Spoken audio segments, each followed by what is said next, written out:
Hello guys, welcome back to my channel. সকালবেলা খুব ঠান্ডা লাগছিল, তারপর একটু চা খেয়ে নিলাম সকাল সকাল ঘুম থেকে উঠে।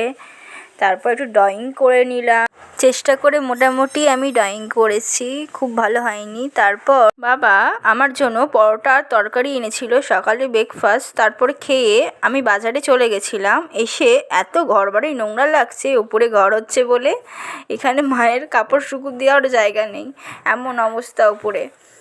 উপরে কত নোংরা হয়ে গেছে এখন। তারপর আমি দেখছি আমার মা বাবা সব খেতে বসেছে, খাবার এখানে রাখা আছে। এখানে মা দুপুরে রান্নার জন্য সবজি কাটছে।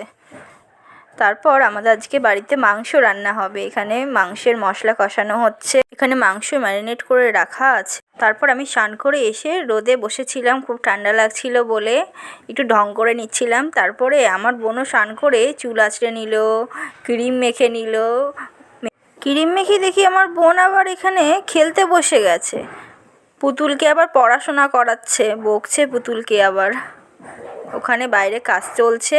মায়ের এখানে মাংস রান্না হয়ে গেছে, খেয়ে নিলাম। এখন বিকাল 5:30 বাজে। আমি সন্ধে পুজো দিয়ে দিয়েছি। এখানে ফুল দিয়ে সাজিয়ে নিয়েছি সব ঠাকুরকে, কি সুন্দর করে। সব ঠাকুরগুলোকে তোমাদের একবার করে দেখিয়ে দিলাম।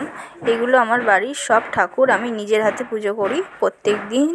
এখন বাজে সন্ধে 6টা, আমরা মুড়ি খেতে বসেছি মায়ের সাথে। ব্লগটা তাহলে আমি এখানেই শেষ করলাম, দেখা হবে নেক্সট ব্লগে।